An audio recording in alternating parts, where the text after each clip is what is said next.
আসসালামু আলাইকুম রহমতুল্লাহি ওবরকাতুহ। সম্মানিত দর্শক, বাংলাদেশে একজন স্বঘোষিত খুনিকে নিয়ে হঠাৎ করে আলোচনা শুরু হয়েছে।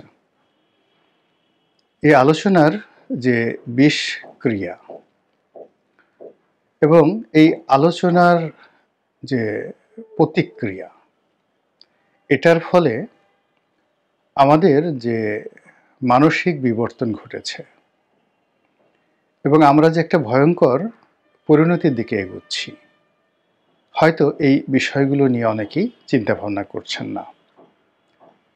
প্রথমত, মেজর ডালিম কোনো সাধারণ ব্যক্তি নন। একটি নির্মম হত্যাকাণ্ড ঘটানো একজন হত্যাকারী, একজন খুনি। পৃথিবীতে কোনো কালে কোনো জমানাতেই কোনো খুনকে বৈধতা দেয়া হয়নি। এমনকি সবচেয়ে মারাত্মক একজন অপরাধী, যিনি ১০০টি খুন করেছেন, ১০০০টি খুন করেছেন, তো সেই খুনিকেও খুন করার জন্য কখনো কোনো রাষ্ট্র, কোনো সমাজ, কোনো সুস্থ বুদ্ধি বা বিবেক কোনোদিন সমর্থন জানায়নি। পৃথিবীতে একটা বিচারিক প্রক্রিয়া, এমনকি আইএমএ জাহিলিয়াতের যুগে যখন কাউকে মৃত্যুদণ্ড দেয়া হতো, তখনও সেটার জন্য একটা সামাজিক, রাষ্ট্রনীতিক এবং গোত্রের একটা সিদ্ধান্ত থাকতো। বাংলাদেশের রাজনীতিতে বঙ্গবন্ধু শেখ মুজিবুর রহমানের সকল অবদানকে আপনি কবর দিন এবং তার সকল অপরাধ শত সহস্র গুণকে আপনি বাড়িয়ে দিন, কিন্তু তারপরেও যদি এই পৃথিবীর মানুষের জবান বন্ধ করে দিয়ে এই জমিনের সকল পশু পাখি, কীট পতঙ্গ, জন্তু জানোয়ার সকলের জবান আপনি খুলে দিন, আল্লাহ রাব্বুল আলামিনের যে প্রাকৃতিক নিয়ম, সেই নিয়ম অনুযায়ী কোনো কীটপতঙ্গ, বনের হিংস্র পশু, হায়নাদের মতো হিংস্র পশু, তারাও কোনো হত্যাকাণ্ডের পক্ষে সাফাই গাইবে না। এমনকি যে হত্যাকারী, দুনিয়াতে যারা হত্যাকাণ্ড ঘটান, তাদের এই জীবনে তার পরিণতি ভোগ করে এই পৃথিবী থেকে যেতে হয়। এমন কোনো হত্যাকারী নেই যে হত্যাকারী তার কৃতকর্মের ফল এই পৃথিবীতে ভোগ না করে এখান থেকে বিদায় নিয়ে গেছেন। সেটা পলাশীর কাণ্ড হোক কিংবা গহীন অরণ্যে, আমাজনের কোনো গহীন অরণ্যে যে কোনো কর্মকাণ্ড হোক, প্রতিক্রিয়া ঘটবেই দুনিয়ার ব্যাপারে। আর যারা আখিরাত বিশ্বাস করেন, হাসর নসর বিশ্বাস করেন, তাদের জন্য আল্লাহ রাব্বুল আলামিন যে সংবাদ দিয়েছেন সেটি হলো, যদি কোনো মানুষ এ পৃথিবীতে একটিমাত্র হত্যাকাণ্ড ঘটায়, মনে হলো যেন তিনি পৃথিবীর সবাইকে খুন করেছেন, সকল মানুষকে হত্যা করেছেন, ইনক্লুডিং তার পিতামাতাকে, ভাই বোনকে, স্ত্রী কন্যাকে, এবং সেই সকল হত্যাকাণ্ডের জন্যই তাকে দায়ী করা হবে। মেজর ডালিম তেমনি একজন হত্যাকারী, সর্বজন স্বীকৃত, একেবারে প্রমাণিত, এবং কোনো অবস্থাতেই তার এই হত্যাকাণ্ডের বিপরীতে তিনি বা তার আত্মীয় স্বজন কখনো কোনোদিন কোনো কালে সাফাই গাওয়ার চেষ্টা করেননি। হত্যাকারী। এখন আমরা যখন এই সমাজে একজন হত্যাকারীকে দেখার ব্যাপারে, তাকে তোয়াজ করার ব্যাপারে, তাকে তদবির করার ব্যাপারে উৎসাহী হয়ে উঠি, ইট মিনস প্রবল বেগে আমরা জাহান্নামের দিকে এগোচ্ছি। যখন সমাজ, রাষ্ট্র কোনো মন্দকে মন্দ বলতে না পারে, ভালোকে ভালো বলতে না পারে, দুষ্টের দমন এবং শিষ্টের পালন না করতে পারে, তখন ওই দেশ, কাল, সমাজ, রাষ্ট্রের জন্য আল্লাহর গজব অনিবার্য হয়ে পড়ে, ব্যক্তির জীবনে, রাষ্ট্রের জীবনে। তো সেই কারণে কি হলো, মেজর ডালিমকে নিয়ে আমার কখনো কোনো অবস্থাতেই আগ্রহ ছিল না। ৭৫-ই ১৫ই আগস্টের যারা হত্যাকারী, তাদের ছবি দেখা, তাদের সম্পর্কে জানা, তাদের কোনো ভাষণ, মানে হয়তো আমি সামনে চলে এসেছি ইউটিউবের কারণে বা কোনো মিডিয়ার কারণে, এক বড়জোর ১০ সেকেন্ড আমি হয়তো সেদিকে তাকিয়েছি। এর বাইরে আমি কখনোই তাদের ব্যাপারে আগ্রহ বোধ করিনি। কেন তারা হত্যা করেছে, কি করেছে, না করেছে, সমস্ত ব্যাপারে আমি আগ্রহী দেখাইনি, এবং এটাই আমি যতটুকু শিক্ষা লাভ করেছি, এটাই আমার কাজ। তাদেরকে নিয়ে যারা গবেষণা করতে চান তারা গবেষক, তাদেরকে নিয়ে যারা লিখতে চান তারা লেখক, তাদেরকে নিয়ে যারা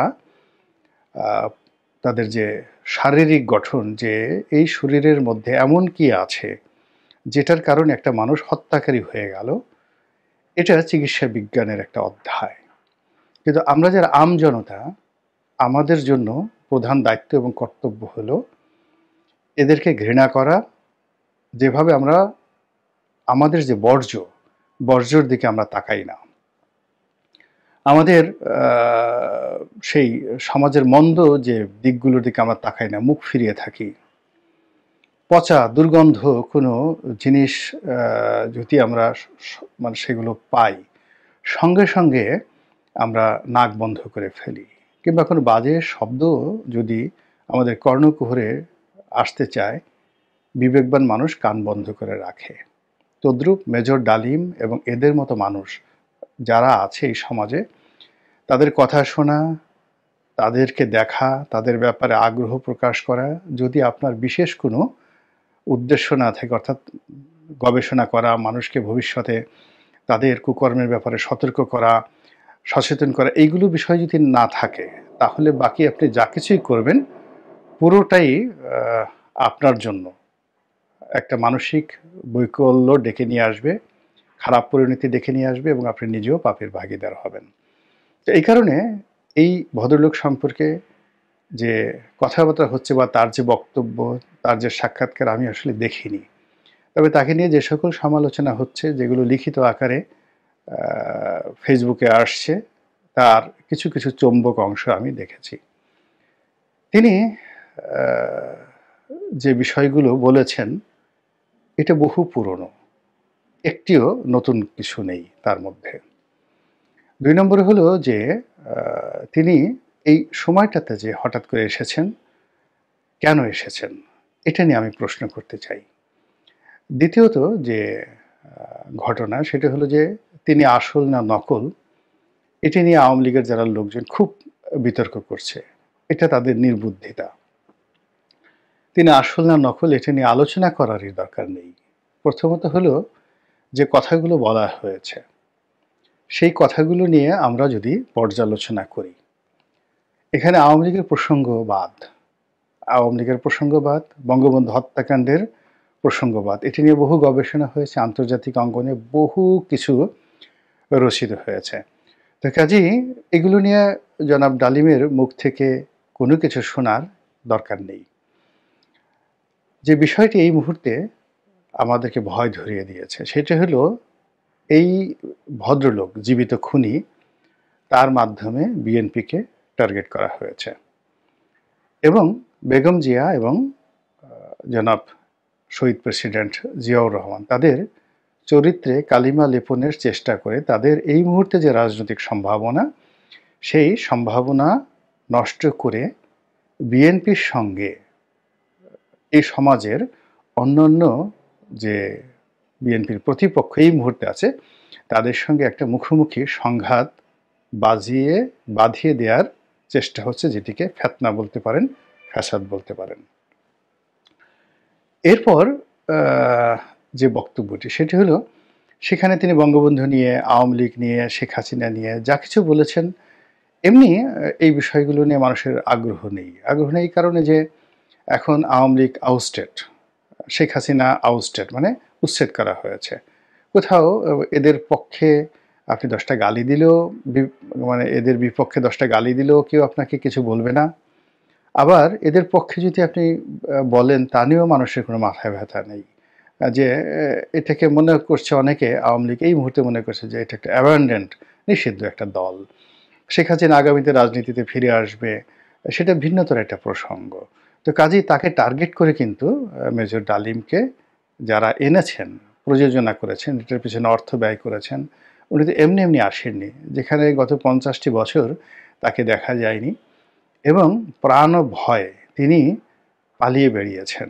তার এই জীবন এতটা অভিশপ্ত যে তিনি তার আপন আত্মীয় স্বজনের দ্বারা লাঞ্ছিত হয়েছেন, অপমানিত হয়েছেন, অনেকের দ্বারা জুতা পিটার শিকার হয়েছেন, একেবারে রক্তের আত্মীয় দ্বারা। তো সেই মানুষটি হঠাৎ করে এই প্রদীপের পাদপীঠে চলে এলেন। তিনি ইচ্ছা করে আসেননি, এ সাহস তার হওয়ার কথা নয়। তাকে সাহস যোগানো হয়েছে, তাকে নিরাপত্তা দেওয়া হয়েছে, তাকে আশ্বাস দেওয়া হয়েছে এবং এটার জন্য একটা চক্র কাজ করছে। তো আমরা তিনি আসল না নকল সেই কথাগুলো না বলে যে কথাগুলো আমরা বলতে চাই সেটা হলো যে তিনি যে কথাগুলো বলেছেন সেই কথা প্রথমত পরস্পর বিরোধী এবং তিনি একই সঙ্গে বঙ্গবন্ধুর প্রশংসা করেছেন, আবার একই সঙ্গে তার স্ত্রীর অপহরণ নিয়ে কথা বলেছেন, একই সঙ্গে বঙ্গবন্ধু তাকে চাচা ডেকেছেন, আবার সেই চাচা তিনি পাকিস্তানের হাতে ধরা দিয়েছেন, আবার মুক্তিযুদ্ধের সময় সেই চাচাকে তিনি খুন করা, অর্থাৎ চাচা হয়েছেন মুক্তিযুদ্ধের পরে, আর মুক্তিযুদ্ধের আগে তিনি সেনাবাহিনীতে যখন কর্মরত ছিলেন এবং যখন মুক্তিযুদ্ধ হয় তখন তিনি চাচাকে হত্যা করার ব্যাপারে তখন থেকে তিনি সিদ্ধান্ত নিয়েছেন। তো এখন যিনি পাকিস্তানের কারাগারে বন্দী অবস্থায় ছিলেন তার দৃষ্টিতে তিনি পাকিস্তানপন্থী, পাকিস্তানের কাছে তিনি ধরা দিয়েছেন, তিনি অবিভক্ত পাকিস্তানের প্রধানমন্ত্রী হতে চেয়েছেন। তো অবিভক্ত পাকিস্তানের যিনি প্রধানমন্ত্রী হতে চান এবং পাকিস্তানের সরকারের উপর তার এতটা প্রভাব যে তিনি পাকিস্তানের সরকারকে হুকুম করেছেন যে আমাকে গ্রেপ্তার করে নিয়ে যান এবং তাকে সেখানে রাজকীয় মেহমান হিসেবে গ্রেপ্তার করে নিয়ে গেছে। এবং তার এত ক্ষমতা, বঙ্গবন্ধুর এত ক্ষমতা যে তিনি তার পরিবারের যে নিরাপত্তা, সেই নিরাপত্তার ভার তিনি দিয়ে দিয়েছেন পাকিস্তান সেনাবাহিনীর হাতে। এটা হলো তার বক্তব্যের একটি অংশ। তো এটা যদি সত্যি হয় তাহলে তিনি ভারতের দালাল হবেন কি করে? তিনি তো আইএসআইয়ের দালাল হবেন, তিনি তো পাকিস্তানের দালাল হবেন, ভুট্টোর দালাল হবেন, কিন্তু কোনো অবস্থাতেই ভারতের দালাল হবেন না ওই সময়টিতে। তো কাজেই তার এই যে বিপরীতমুখী বক্তব্য, এটি শোনার রুচিও নেই এবং এটি নিয়ে আলোচনা না করার কিছু নেই। যে কোনো মানুষই মূলত তার প্রতি যে ঘৃণা বা তিনি যে একটি অস্থির চিত্তের অসুস্থ মানুষ এবং সেই অসুস্থতার কারণেই তিনি এরকম একটা খুন খারাপের সঙ্গে জড়িত হয়ে পড়েছেন এবং খুন করার পর তার মানসিক বৈকল্যটা এমন একটা পর্যায়ে পৌঁছে গেছে যে সেটিকে নিয়ে তিনি দম্ভ করেছেন এবং গত 50টি বছর পালিয়ে থাকার কারণে তার মানসিক যে ভারসাম্যহীনতা এটা চরম পর্যায়ে পৌঁছে গেছে এবং তিনি কোনো অবস্থাতেই সুস্থ নেই। এবং তিনি যে কথাগুলো বলেছেন এগুলো কারো শিখিয়ে দেওয়া, কারো পড়িয়ে দেওয়া এবং লিখিত বক্তব্য। এবং আরও অবাক করার ব্যাপার হলো যে তিনি যে সকল বক্তব্য বলেছেন, পরস্পর বিরোধী কথা বলেছেন, এই কথাগুলো মূলত যারা লিখেছেন তাদের লেখাপড়ার মান ভালো নয় এবং তারা খুব তাড়াহুড়ো করে এই কাজগুলো করেছেন এবং একবারও ভাবেননি। এখানে স্পষ্টতই যে হুমকি তার মাধ্যমে, মেজর ডালিমের মাধ্যমে, সেটি হলো হু ইজ মেজর ডালিম? হি ইজ এ কিলার। সে একজন খুনি এবং সে একজন প্রেসিডেন্টকে খুন করেছেন, আর একজন প্রেসিডেন্টকে খুন করার জন্য তিনি চেষ্টা করেছেন, জিয়াউর রহমান সাহেবকে।